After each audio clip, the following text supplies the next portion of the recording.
1절부터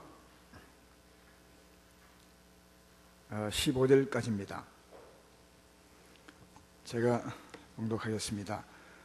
범사에 기한이 있고 천하 만사가 다 때가 있나니 날 때가 있고 죽을 때가 있으며 심을 때가 있고 심은 것을 뽑을 때가 있으며 죽일 때가 있고 치료할 때가 있으며 헐 때가 있고 세울 때가 있으며 울 때가 있고 웃을 때가 있으며 슬퍼할 때가 있고 춤출 때가 있으며 돌을 던져버릴 때가 있고 돌을 거둘 때가 있으며 안을 때가 있고 앉는 일을 멀리할 때가 있으며 찾을 때가 있고 잃을 때가 있으며 지킬 때가 있고 버릴 때가 있으며 찢을 때가 있고 깨맬 때가 있으며 잠잠할 때가 있고 말할 때가 있으며 사랑할 때가 있고 미워할 때가 있으며 전쟁할 때가 있고 평화할 때가 있느니라. 일하는 자가 그의 수고로 말미암아 무슨 이익이 있으랴. 하나님이 인생들에게 노고를 주사 예쓰게 하신 것을 내가 보았노라. 하나님이 모든 것을 지으시되 때를 따라 아름답게 하셨고 또 사람들에게는 영원을 사모하는 마음을 주셨느니라. 그러나 하나님이 하시는 일의 시종을 사람으로 측량할 수 없게 하셨도다. 사람들이 사는 동안에 기뻐하며 선을 행하는 것보다 더 나은 것이 없는 줄을 내가 알았고 사람마다 먹고 마시는 것과 수고함으로 낙을 누리는 그것이 하나님의 선물인 줄도 또한 알았도다.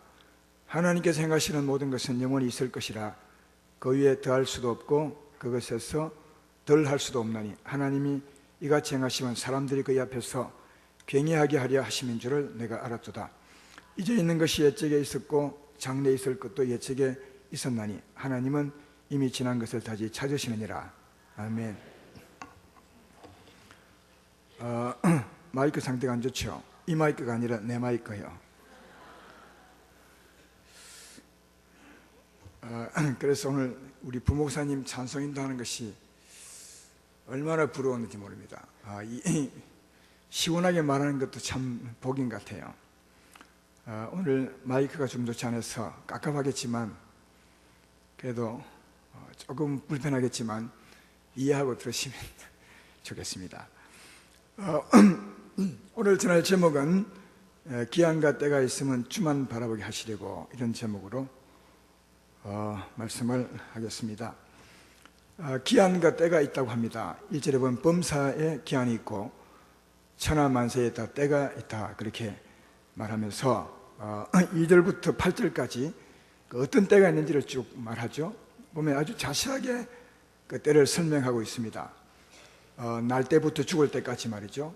우리 사람이 겪는 모든 때, 모든 일들을 잘 이렇게 기록해 놓은 것 같습니다. 한 사람이 다 겪을 수도 있고요, 또 한 사람이 다 겪을 수 없지만 많은 사람들이 겪는 일을 때와 기한으로 이렇게 해 놓았는데, 이 말씀을 보면 이 때가 우연하게 찾아오는 것입니까? 아니면은 누군가 이 때를 주관하고 있는 것 같습니까?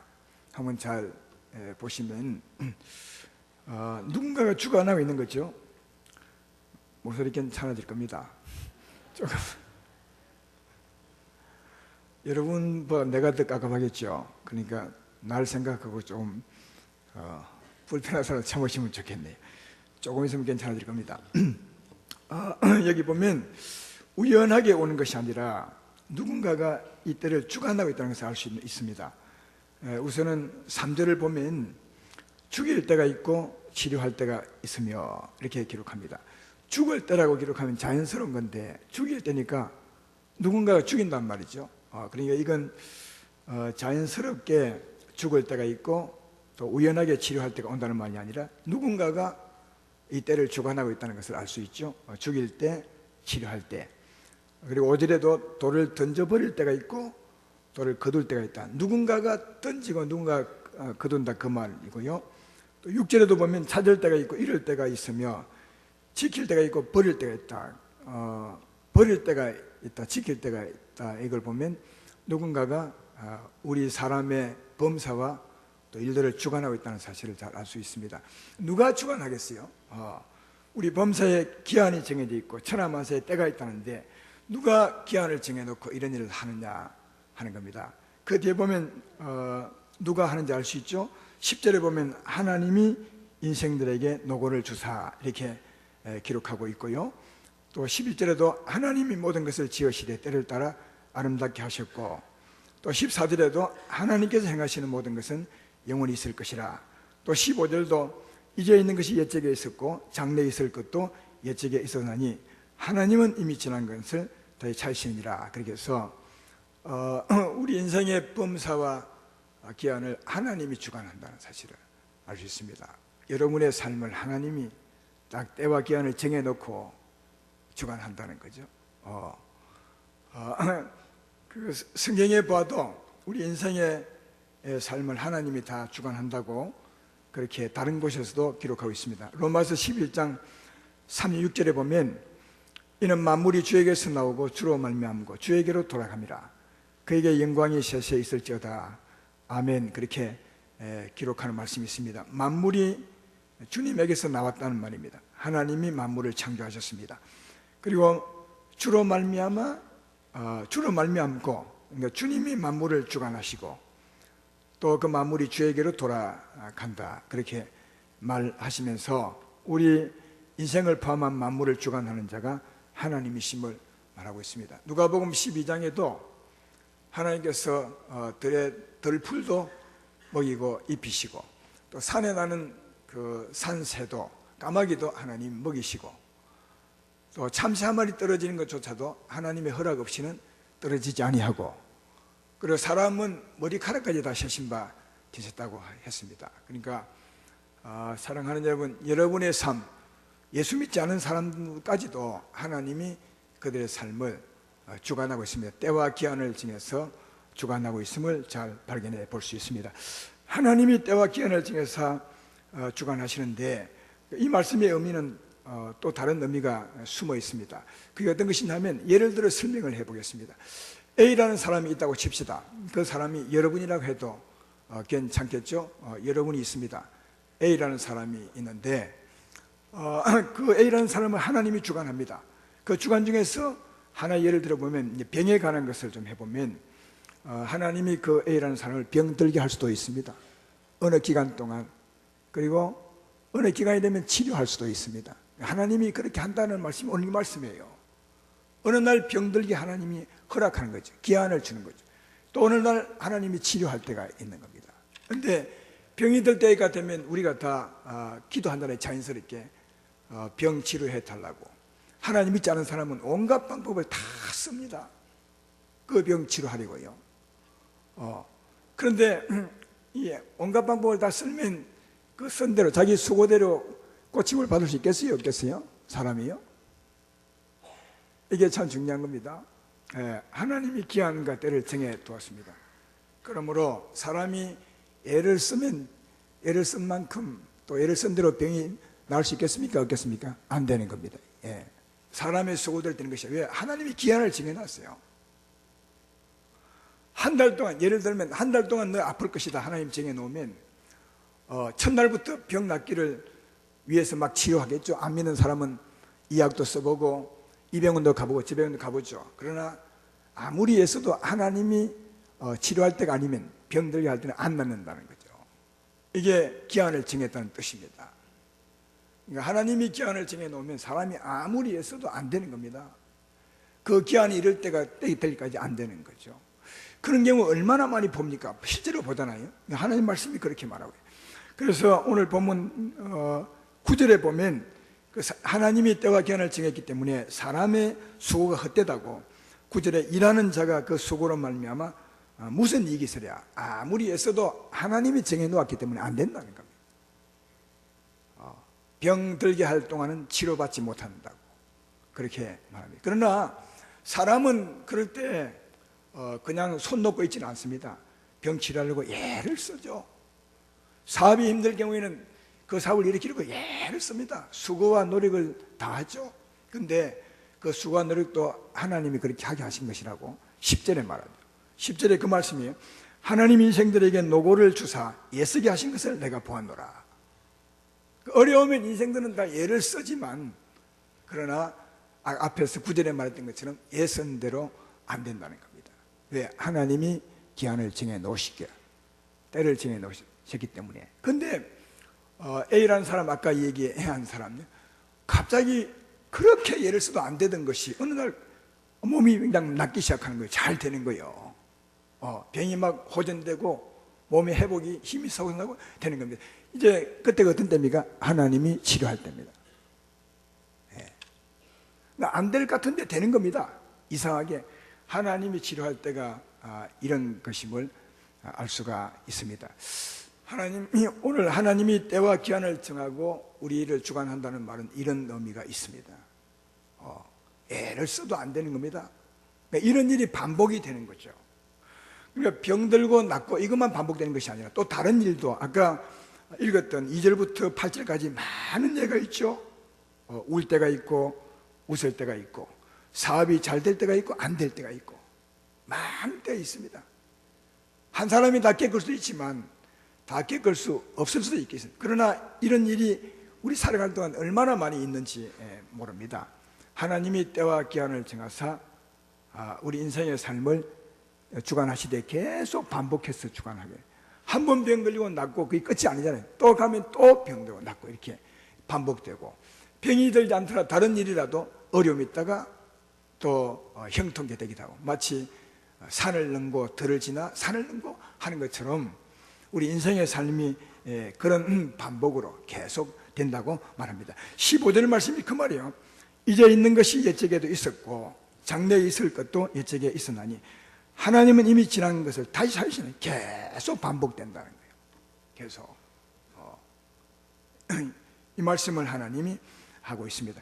근데 이렇게 이런 삶을 깜깜하죠. 그래도 계속 제가 하겠습니다. 이런 삶을 계속 하다 보면 이런 경험을 한 사람은 어떤 것을 깨닫게 되겠습니까? 이런 삶을 계속 반복하다 보면 어떤 일을, 어떤 삶을, 어떤 내용을 깨닫게 되냐 하면, 이게 내 뜻대로 안 되는구나. 내가 아무리 수고해도 안 되는구나. 될 것 같은데 안 되고, 안 될 것 같은데 되고, 그죠? 이런 일이 얼마나 우리 삶에 많습니까? 굉장히 많습니다. 왜 이러냐? 하나님이 때와 시기를 정해 놓았으니까 안 될 것 같은데 될 때가 있다는 거예요. 근데 충분히 되는데 또 안 될 때가 있는 거죠. 내 뜻대로 안 되는 거예요. 내 수도 안 되고. 근데 뭔가 있어. 뭔가, 그죠? 되기는 되잖아요.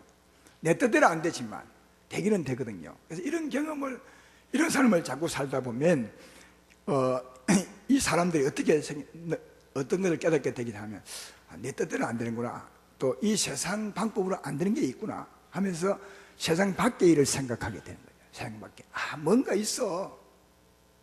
안 될 때 되고 또 될 때 되는 것 보면 뭔가 있는 거야. 사람의 능력을 초월한 뭔가 있어. 내 능력 밖에 뭔가 있는 거야. 이런 마음이 생기게 되죠. 이게 영혼을 사모하는 마음이에요. 자기 밖에, 이 세상 밖에 뭔가 힘이 있을 것이다. 그것을 생각하고 그곳에 마음을 두는 것, 이게 영혼을 생각하는 마음이죠. 11절에 그 말씀하고 있는 겁니다. 11절 중반 보면 사람들에게는 영혼을 사모하는 마음을 주셨나니, 그렇게. 누가요? 하나님께서 그렇게 주셨다. 하나님이 그런 마음을 준 겁니다. 또 이런 삶의 경험을 통해서 그런 마음을 갖도록 한 것입니다. 근데 사람에게 그런 마음을 안 주었다면 그런 마음을 가질 수 없는 거예요. 미리부터 사람들에게 그런 마음을 주신 거예요. 사람밖에 뭔가 있는 것 같아. 이 세상밖에 뭔가 있는 것 같아. 우리 능력으로 안 되지만 뭔가 되게 하시니까 있는 것 같아. 이런 우리 밖에 뭔가를 사모하게 되죠. 영혼을 사모하는 마음인데 하나님이 영혼을 사모하는 마음을 주셨다는 겁니다. 그리고 고대 11절 후반부에 보면 하나님이 하시는 일의 시종을 사람으로 측량할 수 없게 했다. 그러니까 때와 기한을 하나님이 정했는데 시작하는 때도 사람이 모르고 또 마치는 때도 사람이 모른다는 거예요. 하나님이 모르게 하셨대요. 모르게 했으니까 언제 이게 끝날지, 언제 또 시작될지 잘 모르죠. 그러니까 계속 사람들은 뭔가를 사모할 수밖에 없는 거다. 영혼을 사모하는 마음을 주시고 하나님께서 뭔가 더 사모하도록 하나님께서 우리 인생을 주관하고 있는 것을 볼 수가 있다. 이 영혼을 사모하는 마음이 하나님 편에 보면 하나님을 경외하는 마음이에요. 하나님을 경외하는 마음. 14절에 하나님을 경외하는 마음이 있죠. 이 하나님을 경외하는 마음인데, 왜 하나님을 경외하는 마음을 우리 인생에 주셨는가? 왜 주었겠습니까? 그것은 하나님을 발견하려고요. 뭔가 있는 것 같아. 사람만 있는 게 아니야. 뭔가 있는 것 같아. 이렇게 자꾸 생각하다 보면 이제 그것을 바라보게 될 것이고, 그것을 바라보게 되면 하나님을 발견할 수가 있겠죠. 혹 더듬었으면 하나님을 발견하는 것처럼 발견할 수가 있어요. 그래서 하나님을 믿도록 하기 위해서 하나님이 때와 기한을 정하사 이렇게 우리의 삶을 주관한다는 거예요. 사도행전 17장 26절에 27절에 보면 그런 말씀이 있습니다. 인류의 모든 족속을 한 혈통으로 만드사 온 땅에 살게 하시고 그들의 연대를 정하시며 거주의 경계를 한정하였으니 이는 사람으로 하나님을 더듬어 찾아 발견하게 하려 하심이로되 그는 우리 각 사람에게서 멀리 계시지 아니하도다. 그렇게 기록하죠. 26절에 보면 우리 인생이 다 한 혈통입니다. 한 영혼을 가졌어요. 그러면 하나님이 우리 인생을 지으신 거죠.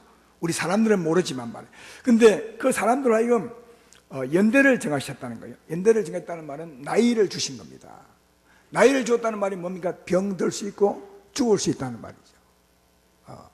그러니까 다르게 말하면 고생을 준 겁니다. 아픔을 준 거죠. 우리 인생에게.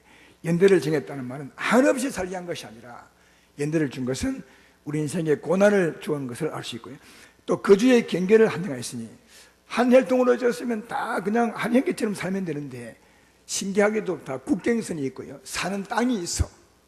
남한이 있고 북한이 있고 중국 땅이 있는 것처럼 이 땅이 있으면 어떤 일이 생깁니까? 서로 싸우고 빼앗고 이런 일이 생기죠. 그러므로 말미암아 인생에게 또 어려움이 다가오게 되죠.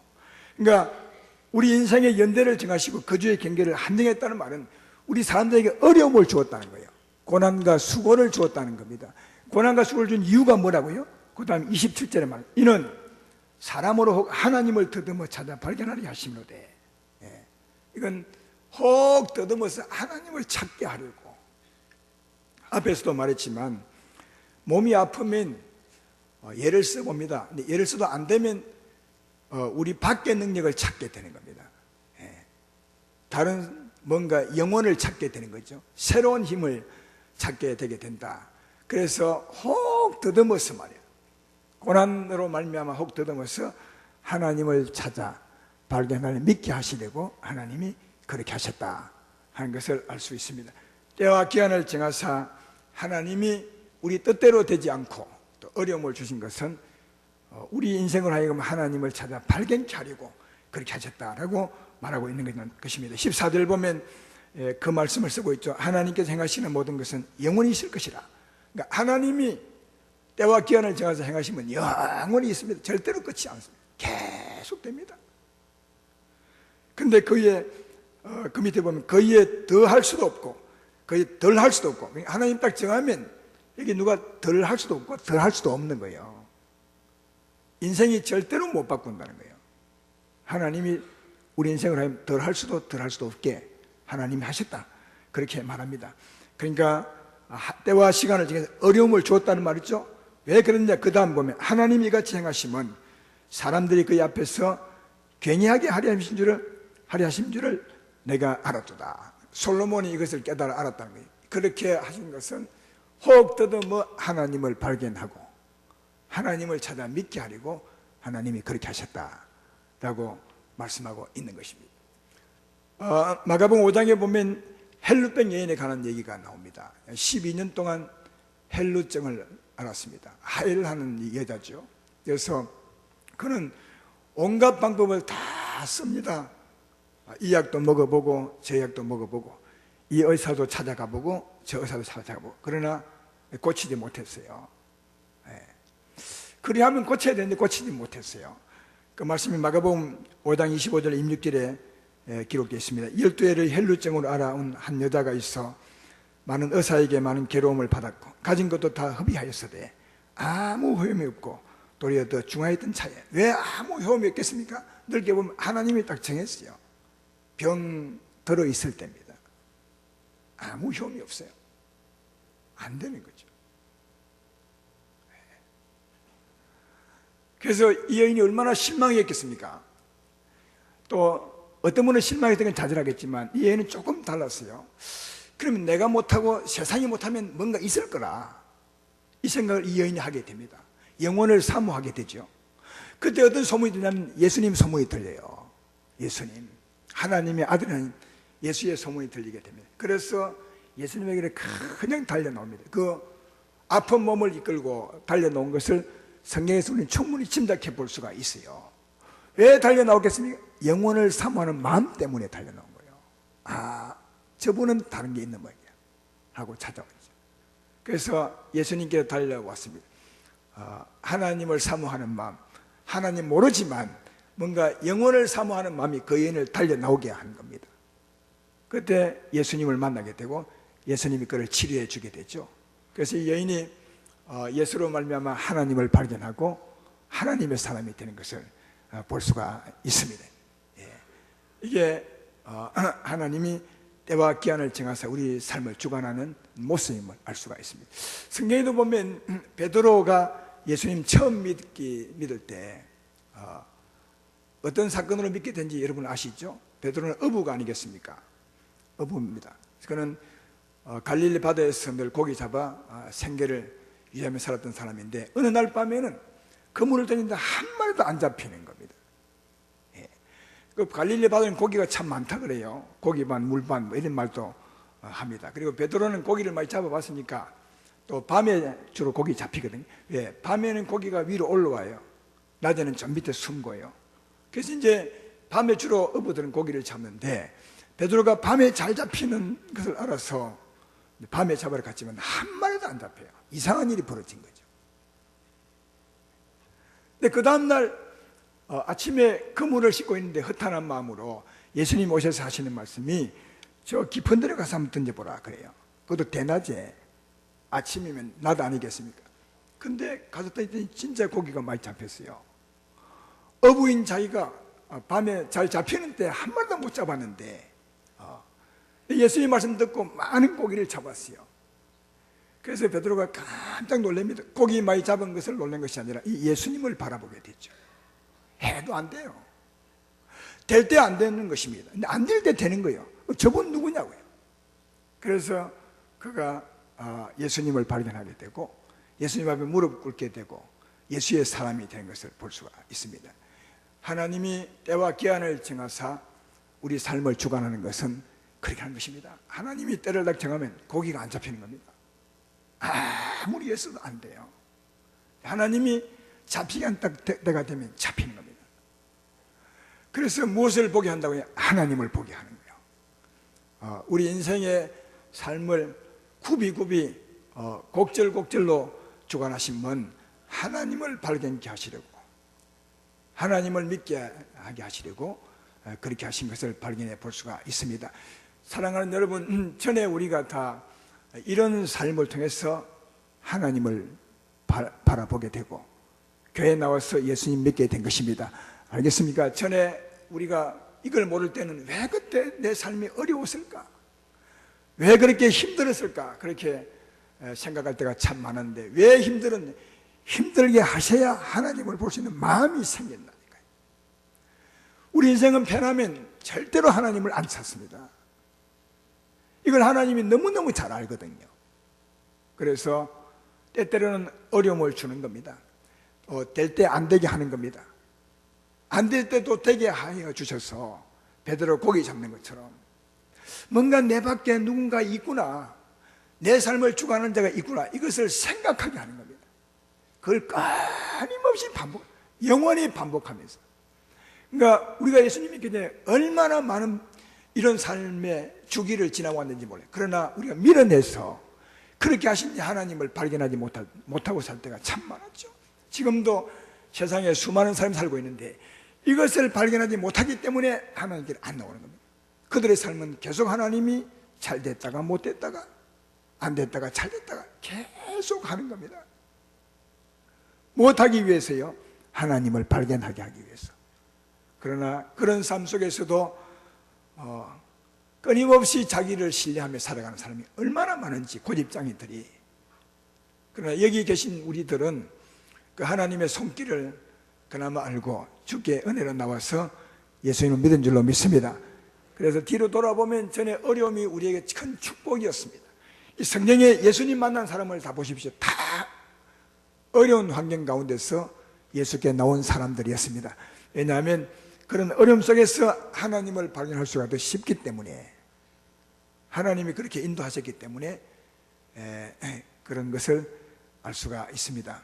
지난날 돌아보며 감사하시는 여러분 되기를 주의 이름으로 축원합니다.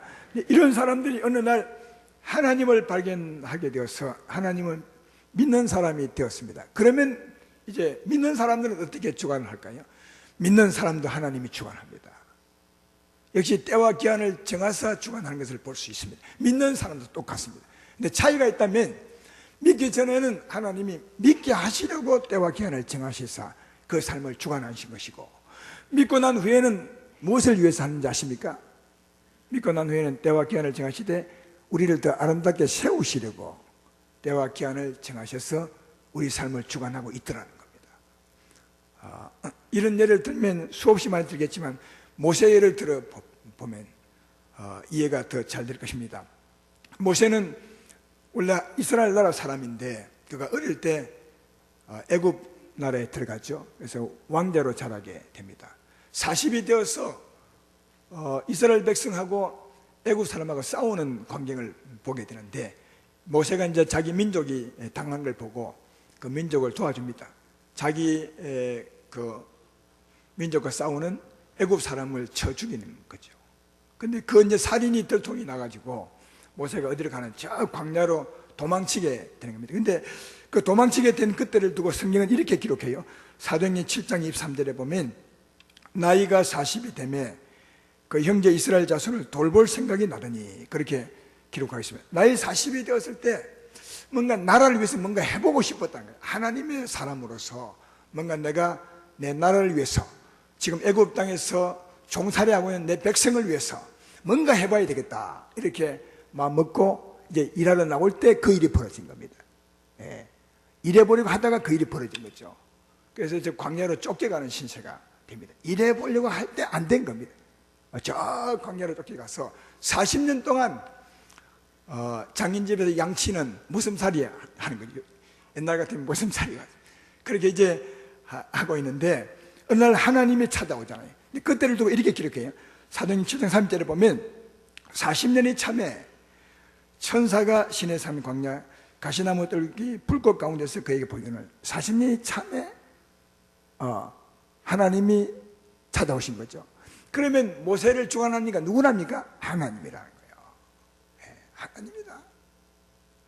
모세에게 때와 기한을 정하신 이가 하나님이시라는 걸 알 수 있습니다.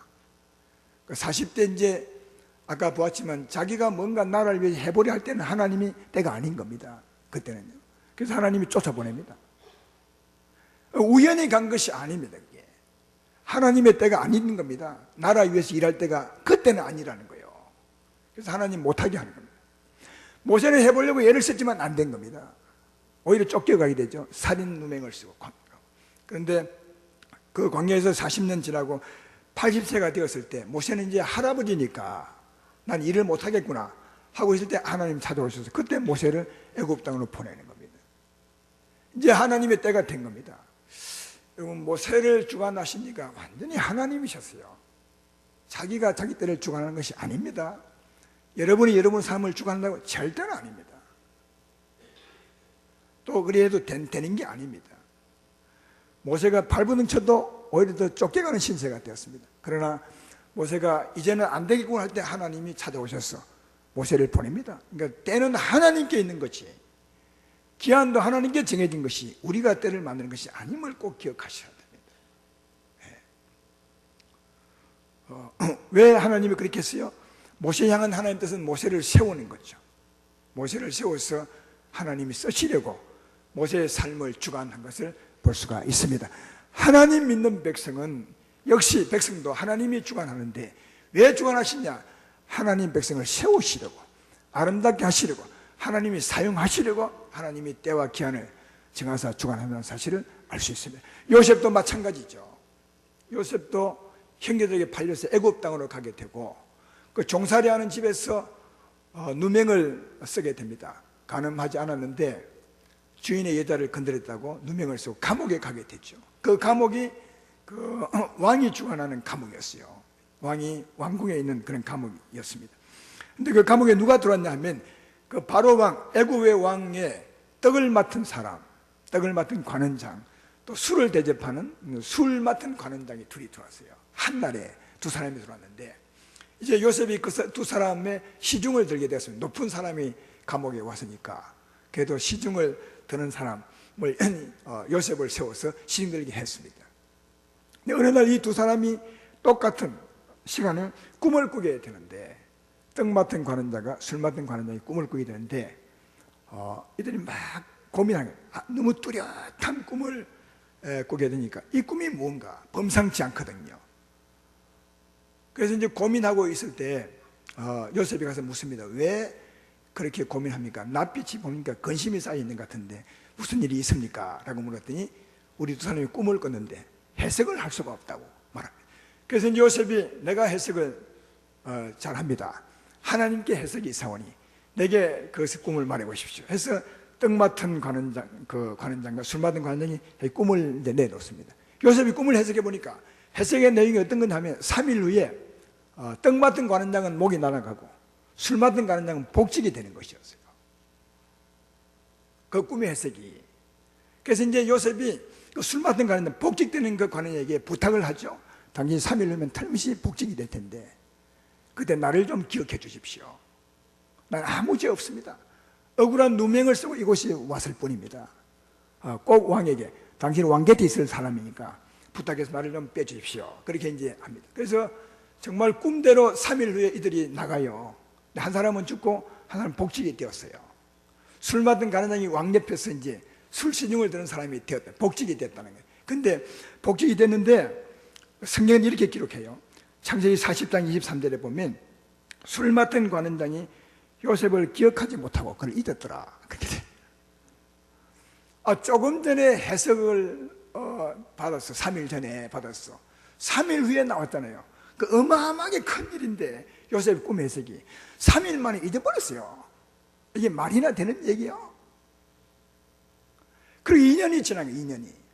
2년이 지났을 때 바로가 또 꿈을 그 나라 왕이 꿈을 꾸는데 바로가 아주 선명한 꿈인데 해석이 안 되는 거예요. 그 나라 모든 술객과 박사들을 다 불렀는데 해석이 안 되는 거예요. 그때 어떤 일이 있었냐면 이 술 맡은 관원장에게 이런 일이 있어요. 창세기 40장 23절에 보면 술 맡은 관원장이 요셉을 41장 9절에 술 맡은 관원장이 바로에게 말 이르되 내가 오늘 내 죄를 기억하나이다. 2년 전에 그때 감옥에 있는 일을 지금 기억하는 거예요.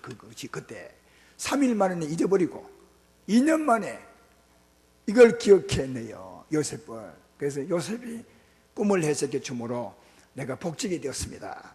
그를 불러나와서 해석을 받으면 아마 될 것입니다. 그래서 요셉이 이제 그게 바로 앞에 서서 꿈을 해석해 주는데 너무 맞아요. 꿈이 너무너무 맞아요. 여러분 이 꿈을 딱 꾸고 해석하는 거 보면 바른 해석은 누구도 부인할 수 없이 딱 맞습니다. 하나님의 해석은 그렇거든요. 바로가 감탄을 하죠. 이런 사람이 감옥에 있어야 되겠다고. 그래서 요셉을 불러내어서 총리를 시키잖아요. 하나님이 요셉에게 좀 처음에 꿈이 뭐였습니까? 처음 어릴 때 꿈이 뭐냐면 다스리는 자가 되는 거거든요. 하나님의 꿈이 이루어지는 것입니다. 자, 그렇다면 사랑하는 여러분, 이 관원장, 술 맡은 관원장이 3일 만에 요셉을 잊어버렸는데 그 잊어버린 것이 이 관원장이 정말 기억력이 없어서 기억 못했겠습니까? 누군가 잃어버리게 했겠습니까? 하나님이 잃어버리게 한 겁니다. 왜? 하나님의 때가 있는 거예요. 감옥에서 나올 때가 있다니까요.